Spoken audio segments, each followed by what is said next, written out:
Mukama yebazibwe, abantu ba Katonda abalungi, mbabuuzaako mu linnya lya Mukama waffe Yesu Kristo, era ne neebaza oyo yenna awaddeyo obudde bwo tuwulirize era tugabane ffenna ekigambo kya Katonda,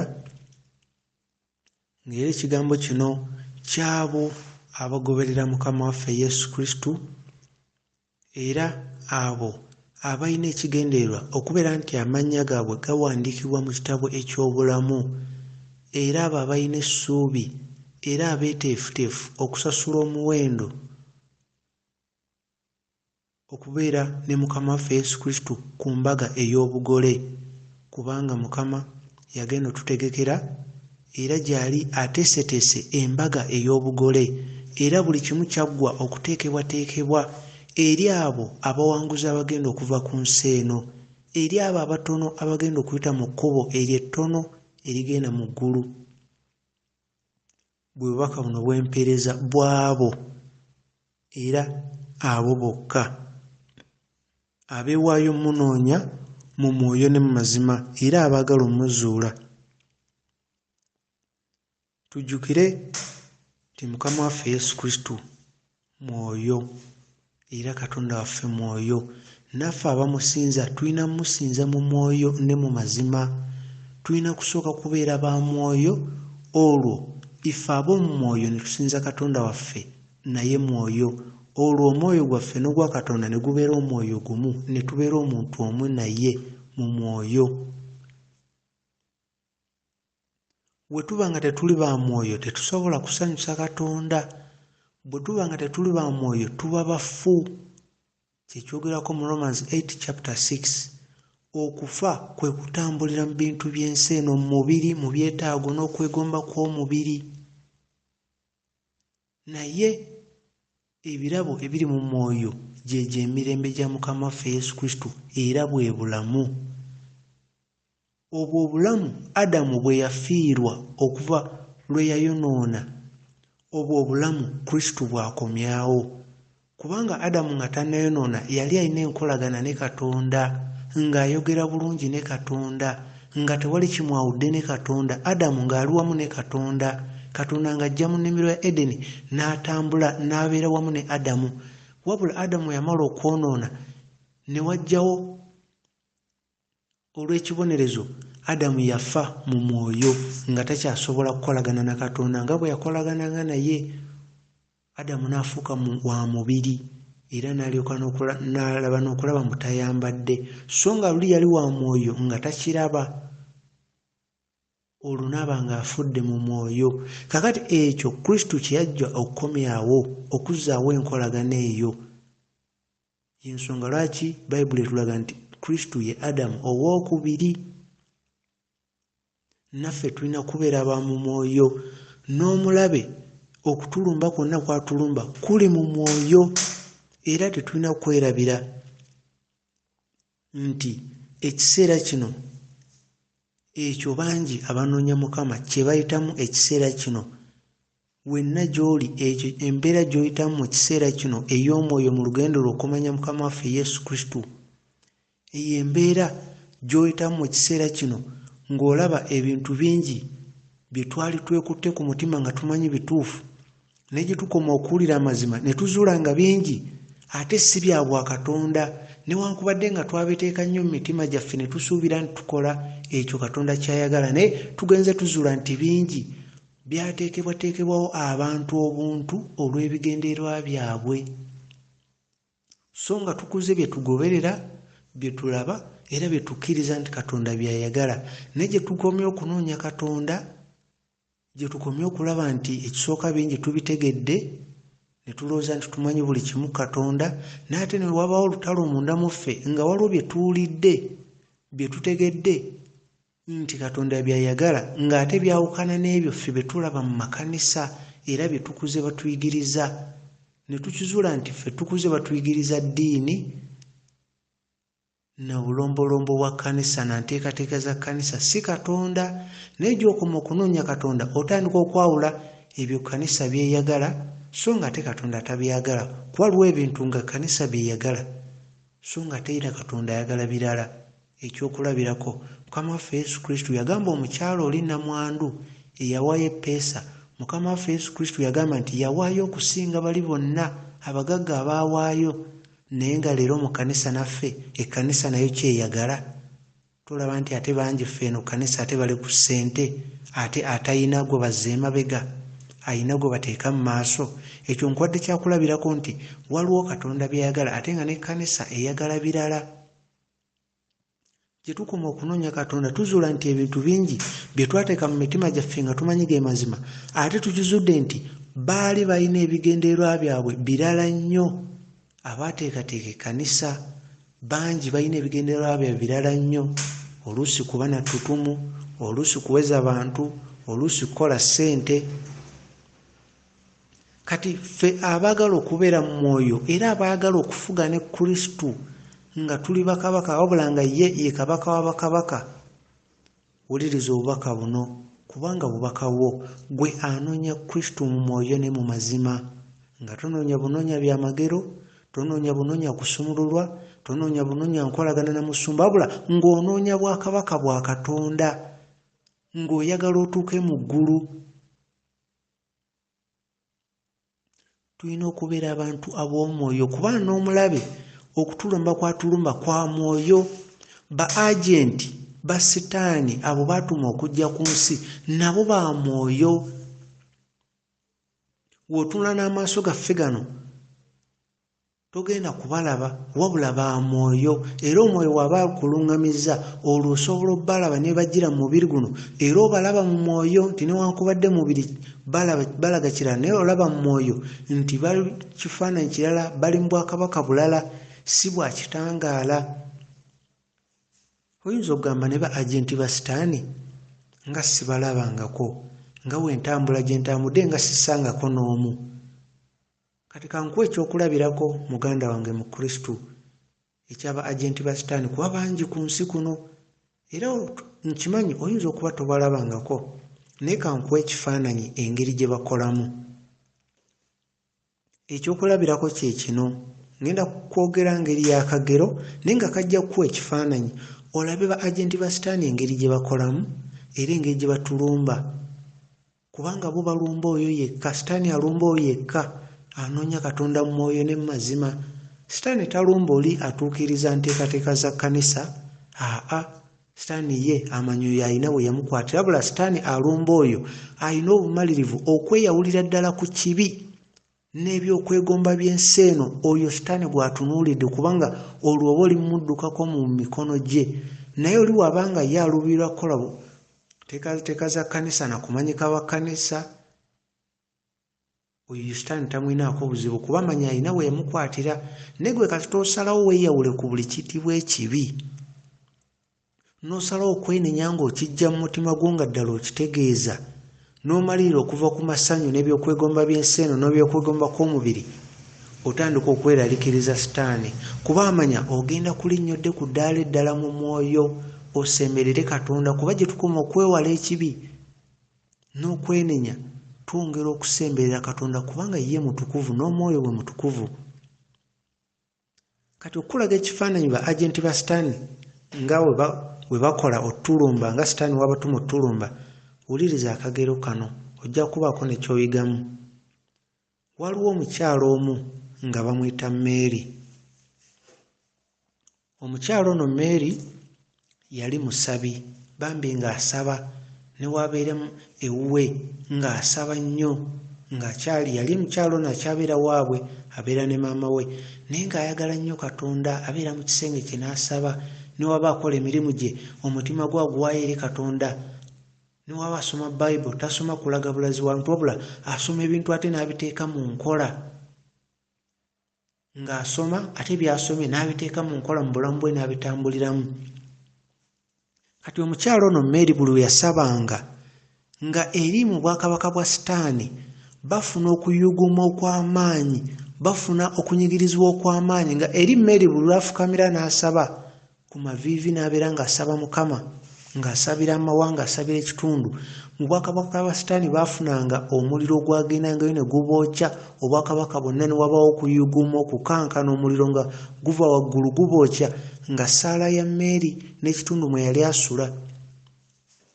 sitaani kwe kubeera eri n'agamba naye omuwala ono Mary buli lwasaba tufuna okusomoozebwa, so nga Mary eno ye yasaba nga busabe nga tamanyi maanyi gali mu ssaala ye n'okusabira ekitundu n'abantu abalala. Sitaani kwe kukola enteekateeka alabe engeri gy'ayinza okuwamba Mary ono n'okubeera nga Mary taddamu kusaba bw'atyo, kubanga essaala yatawanyanga nnyo ab'obwakabaka bwa sitaani. Kati sitaani ye gye yali ng'akola enteekateeka ng'ayitayo ku dimoni ye kuzimu enkulu ng'azibuulira nti Mary ono essaala ye ebakosa, bakoze batya okuyimiriza Mary. Dimoni eno emu ku dimoni enkulu eri ewa sitaani ng'ereeta ekiteeso ng'egamba bafuneyo ku bantu ba sitaani abamuweereza wano ku nsi, ba agenti ba sitaani. Dimoni ng'egamba bafuneyo omu bamutume ewa Mary balabe ng'amujja Katonda. Era dimoni eno ng'egamba sitaani ng'emugamba nti Mary atuuse mu myaka egy'okufumbirwa, n'olw'ensonga omuntu gwe batumayo agenti wa sitaani agende ewa Mary ng'omuntu aleese ekiteeso eky'omuwasa. Era nga ewa sitaani nga bamanya kati omuntu gwe batumayo bayite omu ku ba agenti.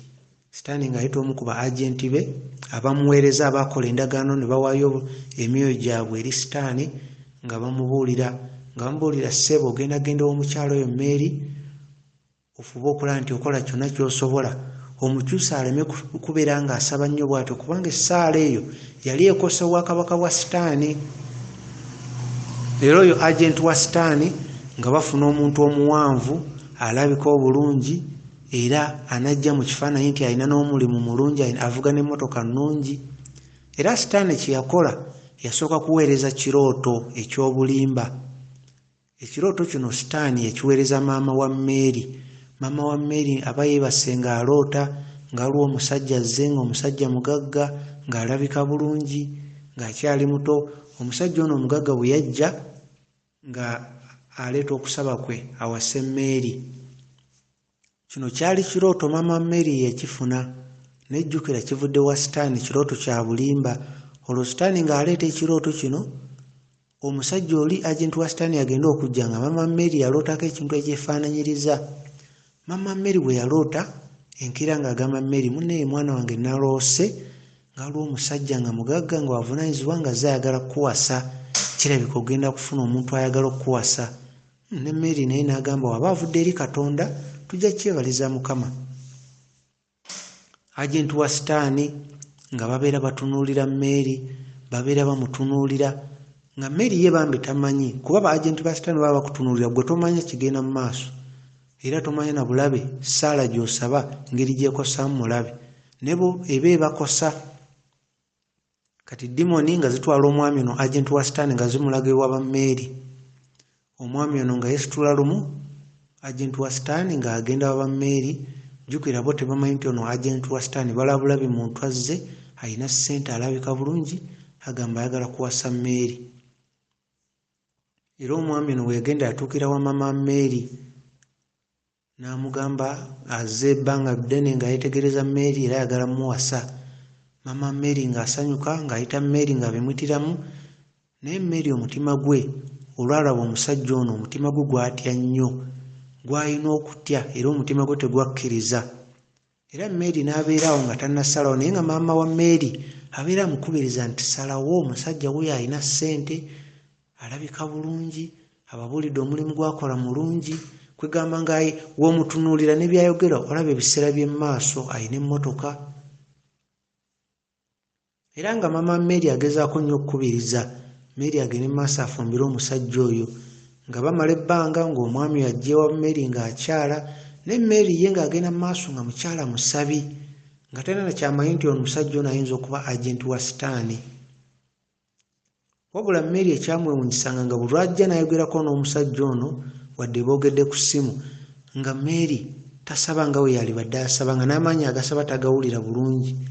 Naye okusooka Mary teyakifaako nnyo, naye agenda okulanga buli lwayogera n'omusajja ono takyasaba nga bwe yalinga asaba. Ekyo ne kireeta Mary okutya.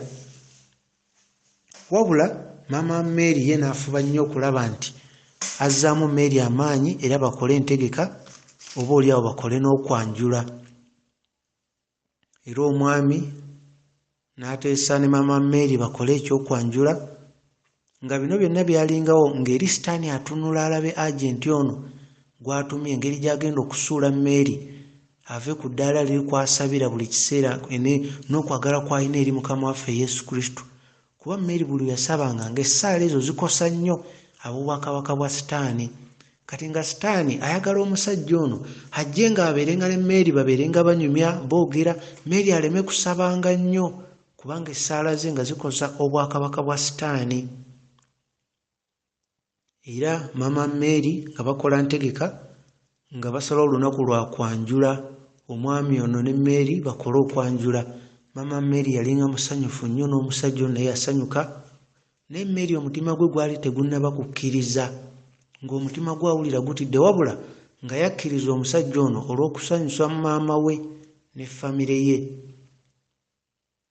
Era agenti wa sitaani we yatuuka awo ng'omwami ono ye waddayo bw'aba ayawukanye ne Mary ng'addayo ewa sitaani ng'abagamba bannaye kati ki ekiddako, nga sitaani yamuwa enteekateeka kubanga eri bo ba Mary ne famire baalabanga musajja alabika bulungi wa ssente naye nga tebamanyi biki ebirala byakola mu mwoyo, ng'era tebayinza nakiteeberezaako nti sitaani yamusindika ajje azikirize Mary kubanga essaala za Mary zaakosanga obwakabaka bwa sitaani. Era omusajja ono agenti we yajja ewa sitaani, Lucifer n'amugamba engeri gye mukoze n'olunaku olw'okwanjula kati ke kaseera olimberimbe Mary omutwaleko mu kifo mubeere mwekka mubeeko bye mwogera. Era omwami ono kye yakola ng'agenda ng'abaako ekifo kye yafuna, nnyumba nga nnungi nnyo ng'agipangisa ng'amanya wajja okuleeta Mary nti we wakaawe. Era omwami ono ng'ajja agamba Mary, mbadde nsaba nkutwaleko ewange olabeyo. Omwami nga ono agenti wa sitaani nga yasaba Mary amutwaleko ewuwe, ne Mary n'abeera ng'agamba nedda, tusooke tumale okwanjula n'embaga ndigendako ewuwo. Naye omwami n'abeera ng'abeera agamba Mary bagendeko waakiri alabewo. Era olunaku lumu Mary ng'akkiriza agende w'omwami oyo amukyalireko, naye jjukira okwanjula tekunnabaawo, baateesa ennaku naye tekunnatuuka. Era Mary omutima nga gugaana naye ng'agamba kale kangendeyo ndabewo. Era Mary okulakkiriza agende w'omwami alabewo, eri ewa sitaani ne dimoni bo nga basanyuka kuba bo sitaani yabeeranga alaba ne dimoni balabe ekigenda mu maaso kyonna, nga kye baagala balabe banaafunira akakisa okuzikiriza Mary alekerawo okusaba essaala ziri ez'abakosanga, kuba Mary buli yaddanga okusaba ng'omuliro gwokya eri sitaani n'obwakabaka bwe bwonna. Newankubadde ye Mary yalabanga essaala ye ng'ekintu ekitono ekiri awo kwega ekitayinza kuba na bulumbaganyi bw'amaanyi eri sitaani. Era Mary bwe yagenda ow'omwami oyo mwami agenti wa sitaani nga bagenda nga batuuka ewaka, ng'omwami ono agamba Mary wano we waffe we tugenda okubeera, ng'era mu nnyumba nnungi nga kwegamba ye nnyumba gy'olaba ku maaso n'oga omutuufu wano bino bye biseera eby'emu maaso obulungi. Era Mary ng'agamba omwami ono naye okujja ewuwo si kintu kirungi, era omutima gwe ngwagaanye ekiraga nti Katonda takikkiriza. Era omusajja ono kwe kubuuza Mary n'amugamba naye ddala onjagala oba tonjagala? Mary n'agamba engeri gye twasazeewo okwanjula n'okukola embaga era nkwagala, era ne maama wange yakusiimye. Naye ng'ebyo Mary abyogera okusanyusa famire ye, obutanyiiza maama we, naye nga mu mutima gwe alaba bugyakoma okubeera n'omwami ono n'okunyumya aba takyasaba nga we yasabanga, obudde takyabufuna nga we yabufunanga obusoma Bayibuli. Ekyo Mary ng'atandise yo kyerabamu ye nga ye kuba yali yeemanyi ng'omuntu asaba era ayagala ennyo Katonda. Era Mary ng'agamba omwami ono nti tekibadde kirowoozo kituufu okujja ewuwo okukyalira, kubanga tuba tuzze mu kikemo, ate jjukira Mukama aba ayagala tuyite mu makubo matuufu. Era omwami ono ng'agamba Mary nti teweeraliikirira kubanga ye omwami yali ayagala nnyo Mary, bw'atyo bwe yagamba. Era omwami ono ng'agabuuza Mary naye ddala oba onjagala? lwaki tetubeerera ddala wano ewange waka ennyumba ogirabye ate tugenda kwanjula tukole n'embaga? Mary n'agamba ekyo sikisobola. Era omwami ono kwe gwa Mary nti ne Katonda ajja kitegeera tekirina buzibu. Mary n'amugamba ekyo kiba kibi eri Katonda gwe nsinza era gwe nze nga nenkolagana naye okumala ebbanga. Eri ebwa sitaani nabo ne batandika okusaba essaala zaabwe nga baagala Mary akkirize atandika okubeera n'omwami oyo agenti wa sitaani. Naye nga Mary tamanyi nti ono agenti wa sitaani. Naye nga Mary awulira omutima muli gugaanye. Omwami n'alemerako n'agamba Mary tubeere nga ffenna paka okutuuka okwanjula n'embaga bwe binaabaawo. Era Mary n'agamba omwami ono kanneerowooze. Olwo bali waka ew'omwami ono we boogerera. Mary kwe kugamba omwami ono kanneerowooze. Era Mary we yagamba kanjira neerowooza, olwo mu nnyumba y'omwami ono dimoni kasita zaawulira ekyo zonna ne zijja ne zibeera kumpi awo zirabe ki ekiddako nga zinoonya akakisa eziyinza okuttira Mary. Naye nga dimoni we zitunulira Mary ziraba kaliko ekitangaala eky'omuliro ekimukuuma buli wagenda alina okubeerawo kwa Mwoyo Mutukuvu Mary okumukuuma nga sitaani talina waakwatira ku Mary ng'era amutya. Naye nga baagala Mary agwe kugamba mu kintu ekikyamu ayonoone mu maaso ga Katonda, kubanga wanayonoona Mwoyo Mutukuvu ajja kuvaawo kuba ye mutukuvu. Nga sitaani alinda akaseera Mary wanayonoona sitaani ajje amutte era azikirize. N'omwami ono agenti wa sitaani ng'alinda ekintu kimu kyokka, Mary akkirize ayonoone akole ekitasaanidde mu maaso ga Katonda. Olwo sitaani afune akakisa okujja omutta, kubanga we twonoona malayika ezitukuuma zivaawo n'omwoyo wa Mukama avaawo kuba ye mutukuvu tabeera wali bwonoonefu. Mary n'agaana okubeera n'omwami ono era okubeerangayo okutuuka bye banayanjula. Omwami ne yeegayirira Mary n'agaana. Era omwami n'abeerawo kati ng'anyiize, n'asuubiza Mary agenda mumuwa buli kimu, n'amusuubiza ebyobugagga, n'amusuubiza ebintu bingi. Era Mary kwe kugamba omwami ono nti mbadde nsaba nkusomeremu olunyiriri olwa Bayibuli. Era omwami ono Mary we yamugaba omusomera olunyiriri lwa Bayibuli, omwami n'asirika n'amala akabanga ng'asirise ng'atunuulidde Mary. Mary n'alowooza omwami oba ekyokusoma Bayibuli omwami takisiimye. Era Mary ye n'afuna Bayibuli n'atandika okubaako olunyiriri lw'asomera omwami ono. Era Mary gye yakomanga okusoma Bayibuli, kuba Mary yalowooza omwami ono engeri gye baagala okugenda mu bufumbo, kirungi ambuulire Katonda era ambuulire Katonda gw'asinza, kuba bali tebatera byogerako. Mary gye yakomanga okusoma Bayibuli ng'omwami ono ayongera kunyiiga. Era Mary bwe yasomanga, dimoni ezaali mu nnyumba zonna ne zitandika okuvaamu mpola nga zigenda. Mary ng'amanyi ennyiriri z'asomera omwami ono zijja kukwata ku mutima gwe n'omwami naye akkiriza Yesu Kristo ng'omulokozi we. Kuba ekyo Mary kye yali ayagala balyoke bagende mu bufumbo. Ne Mary gye yakomanga okusoma Bayibuli ng'omwami ayongera kunyiiga era ayongera kusirika.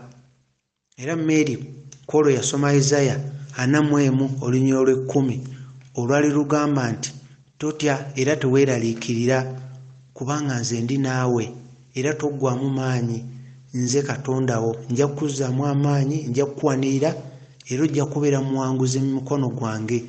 Olwo olunyiriri Mary lwe yasomera omwami ono nga bali waka ew'omwami oyo, kubanga Mary yali atandise n'okufuna okutya kuba omwami yali agezaako nnyo okumukaka Mary abeere wakaawo, babeere bonna okutuuka we banaafumbirigana ne bakola okwanjula n'embaga. Era omwami ono agenti wa sitaani agenda okulaba Mary gye yakoma okusoma Bayibuli, ekitangaala ekimwetoolodde ne kyongera ne kiba ky'amaanyi, n'omuliro ne guba gw'amaanyi, dimoni ezaali mu nnyumba ne zigenda zonna. Era omwami ono n'atandika okuwulira omuliro nga gutandise okujja omusemberera okumwokya. Mary buli yasomanga Bible omuliro omwami ono ng'awulira gutandise okujja okumwokya. Era omwami ono yatandika okufuna okutya kuba Mary buli yagezanko okusoma Bible n'okumubulira ku Katonda omuliro gweyongeranga kuba ono yali agenti wa sitani yalinga agulaba. Omuliro gweyongeranga okujja omwami n'atandika okutya kubanga omuliro gye gweyongera omwami ono newankubadde yali agenti wa sitani yatandika okuba nga takyalina mpuliziganya ne sitani ne dimoni nga takyalina mpuliziganya olw'omuliro ogwali gwetoolodde Mary buli yasomanga Bible. Kuba omutima gwa Mary yali awuliranga Mwoyo Mutukuvu ng'amugaanye okukkiriziganya n'omwami ono kye yali agamba ebyokubeera nti babeera bonna newankubadde embaga tennatuuka n'okwanjula tekunnatuuka. Okutya kweyongera ku mwami ono kuba yalaba omuliro gweyongedde okwetooloola Mary ate Mary gy'akoma okusoma Bible n'ayongera okuba omuvumu n'okuwulira ng'alina amaanyi agabulira omwami ono ku kigambo kya Katonda. Era omwami ono yagenda okulaba ekitangala nga kyeyongedde okwetooloola Mary nga kibunye ennyumba yonna. Era omwami ono yayimuka n'obusungu n'akubawo oluggi n'afuluma n'atambula n'agenda ebweru ng'agenda yeesooza ng'awulira obusungu. Ne Mary teyamanya lwaki omwami ono yakola bw'atyo, naye omwami ono yagenda yejjusa n'agamba Mary, nejjusa lwaki n'agamba tufumbiriganye era tuwase, nali manyi nti onjagala naye olabika tonjagala. Mary n'agezaako omugamba nti kisoboka naye sooka owulire ebikwata Katonda gwe nsinza. Omwami ono n'akubawo oluggi n'afuluma n'agenda era n'asuubiza Mary obutakomawo era n'amugamba asazizaamu n'ebyembaga n'ebyokwanjula byonna. Era omwami bwe yayogera ebigambo ebyo n'afuluma n'agenda. Mary yawulira emirembe nga gizze mu mutima gwe. Mary yawulira nga Mwoyo Mutukuvu amuzzaamu amaanyi. Mary yatandika okuwulira nga muntu wa njawulo. Mary yagezaako okuyita omwami ono, omwami yagaana, yagendera ddala. Era ekyo kano nkalese nga kagero nga njagala kuwa ekyokulabirako olabira agenti ba sitaani we bakola. Si kyangu kya balaba n'amaaso gano agaffe, naye Mukama yasobola okubikkulira. Tebajja mu kifaananyi kya sitaani, bajja mu kifaananyi kye bamanyi ensi kyejja okusiima. Bajja ne ssente, bajja n'endabika ennungi, emirimu emirungi, nga obalaba ojja basiima. Sitaani bw'atyo bw'akosaba agenti be, naye buli kiseera omutima gwo guba gukulabula nga gukulaga kino kikyamu, togenda mu kino, tokkiriza.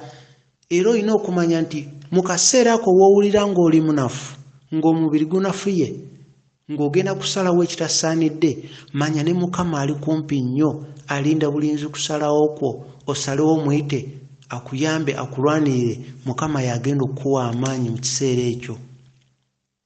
So ng'omuntu yali alaba obulabi okuva ebweru yali badde agamba Mary lwaki tagenda n'omusajja omugagga, omusajja alina ssente, alabika obulungi ate ng'akyali muto. Naye kye bataamanya nti munda mu Mary yali alina enkolagana ne Katonda ate ng'awulira n'eddoboozi ly'omutima gwe, eddoboozi Mwoyo Mutukuvu lyamukulembera n'amugamba kola kino, kola kiri, tukola kiri. N'olw'ensonga igwe atambulira mu mwoyo tofaayo ki abantu kye batunuulidde era kye balowooza, naye faayo ekyo ky'okola kisanyusa mu maaso ga Katonda era kikutwala mu ggulu. Waliwo by'osobola okukola okusanyusa abakwetoolodde, okusanyusa ekkanisa, okusanyusa abalala, naye nga mu mutima gw'okimanyi gwe kennyini tokyagadde, naye kikola kusanyusa balala. Faayo olabe, weekebere buli kiseera twekebere kye tukola kisaanidde mu maaso ga Katonda. Ekyo kye kisinga obukulu, kye tukola kisaanidde mu maaso ga Katonda. Y'ensonga lwaki tula mu Matayo 20:41 tulaba nti ebiseera ebimu omwoyo guba gwagala naye ng'omubiri munafu. Kati mu kaseera ako saba Mukama agenda kujja kuwa amaanyi.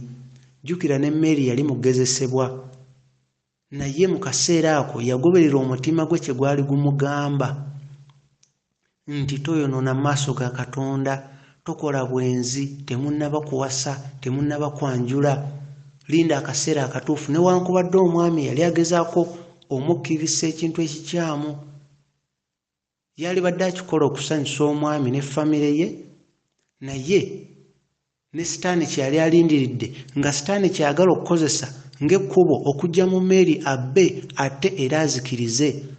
Ekyo ekikemo sitani kyakuteereddewo olaba ng'akantu akatono naye kayagala okukozesa ng'ekkubo ajje mu bulamu bwo abbe ate era azikirize. Tokkiriza kuwa sitani kakisa konna. Ky'owulira Mukama ky'agamba ky'olina okukola era ekisaanidde mu maaso ge era ekikutwaza mu ggulu, ekyo ky'oba okola. Obukuumi bwo weebuli. Mukama agenda kujja abe naawe era akuwa obuvumu okuwangula ne mu kaseera ako ng'owulira omwoyo gusobola naye ng'omubiri munafu. Musabe Mukama ye agenda kujja akuwe obusobozi. Mukama ye agenda kujja akuwe obusobozi. Tujjukire nti nno ebintu bino ebya sitaani n'ebyaba agenti ba sitaani sigamba nti tetubamanyi. Kituufu tukimanyi gye bali era ne mu Bible mu 2 Corinthians chapter 2 verse 11 eraga bulungi nti ebya sitaani ebyo tubamanyi ebigenda mu maaso. Tumanyi bulungi ebintu bya sitaani byakola ba agenti be naki. Tubimanyi, sigamba nti tuli mu butamanyi. Tubimanyiiko era tumanyi ebigenda mu maaso. Naye gwe yenna ali mu mwoyo, wuliriza nnyo Mwoyo Mutukuvu ky'agamba. Tokola kintu kusanyusa balala, tokola ky'otamanyi kubanga ozze okulaba abalala bakiraba. Oba okimanyi nti weeyogera ennimi by'oyogera tomanyi kye bitegeeza, ojja kwagala okwogera okulaga abalala abakwetoolodde naye nga mu mutima gw'okimanyi by'oyogera tomanyi ky'ogamba Mukama Katonda we yakutonda. Oyogera bwogezi by'otamanyi. Munnange bw'oba okola ekyo ogenda kuwa sitaani ekkubo, kuba ogenda kutandika okwogera by'otamanyi, emizimu gikwogereremu dimoni. Yogera ng'obuulira Kitaffe okuva mu mutima gwo kikyoyagala kukolere. Noonya bwakabaka bwa Katonda. Lwaki oyogera ennimi z'otamanyi kye zitegeeza ng'ate tezivudde mu mutima gwo? Ekitavudde mu mutima kyonna tekiba kya bwa Katonda. Naye woddawo n'oyogera noga rabashaka simayi baba. Biki byogera mukwano gwange? Biki byogera mu maaso ga Mukama Katonda? Omusaba ki okuva mu mutima gwo? Wonaaba obikola kulaga balala naye nga mu mutima gwo kimanyi byogera tobitegeera, tomanyi na kye bitegeeza. Munnaye ogenda kuba owadde sitaani ekkubo okujja mu ggwe abbe ate era azikirize. Beera nga weekebera ekiseera kyonna. Ekiseera kiweddeyo. Bino bye tuyitamu leero bye bigenda okuteekerateekera eddaala eriddako mu bulamu. Tujjukire ekkubo ttono erigenda mu ggulu era n'abalizuula batono. Tubeere nga twekebera era tubeere nga twenenya maaso ga Katonda. Tweyawulire ddala ku bintu by'ensi eno. Tweyawulire ddala wabula tusale okutambulira mu butuukirivu. Oyo ayagala okugenda mu ggulu, ayagala erinnya lye libeere mu kitabo eky'obulamu. Wuliriza, munoonye, ogenda muzuula kuba waali mulamu. Ku nsi kuno gye tuliko gy'olaba kuliko abantu nga ggwe nga bagenda mu ggulu ekiseera kyonna bye baagalidde era ne babeera ne ku nsi kuno ekiseera kyonna. Wabula eddaala buli omu lyabeerako ne Katonda ly'eryenjawulo. Wabula gy'okoma omunoonya agenda kukulinyisa amadaala akulage by'otalabanko era akuwulire by'otawulirangako. Wabula ajja biraga ggwe wekka amunoonyezza mu mwoyo ne mu mazima era ajja kukubaako by'akuwulira ne by'akulaga okusinziira ku ddaala ly'onaaba oliko mu mwoyo, okusinziira ku nkolagana yo ggwe naye. Gy'okoma okubeera ng'omusembeza mu mutima ng'era otambulira mutuukirivu, agenda kukwesiga n'ebyamabe. Ggwe naye mugenda kubeera muntu omu era ajja kuwa obukakafu nti oli mwana we era nti mugenda kutuula naye ku mmeeza ey'obugole. Mukama bakuume. Yesu Kristo akomawo okutwala ekkanisa etalina bbala. Oyo aneeteekateeka Mukama agenda kujja mu ggwe abeere mu ggwe, ggwe naye mubeere omuntu omu. Okwagala kutukulembere mu buli kimu, kulembeza okwagala mu buli kimu kubanga okwagala ye Katonda. Abo abalina okwagala bali mu Katonda ne Katonda ali munda mu bo. Munoonye ojja muzuula obwakabaka bwa Katonda. Kino kye kiseera obwakabaka okujja ku nsi ekyo kye tusaba ne tugamba obwakabaka bwo bujje byagala bikolebwe mu nsinga ebikuba mu ggulu. Kino kye kiseera tutambulire mu butuukirivu. Ekiseera kiweddeyo. Oyo nga kinnoomu anaamunoonya agenda muzuula. Eggulu gye liri ne geyeena gy'eri era omuliro gwa ddala. Buli omu ajja kusasulira ekyo kye yakola ku nsi. Gw'olwa onoonya byamagero, onoonya bunnabbi, onoonya maanyi ga Katonda we gali, munene sitaani akola ebyefaananyiriza. Noonya kumanya Mukama Katonda, kulembeza kwagala mulirwanaawo, ojja kuba otuukiriza amateeka gali gonna. Mukama abakuume.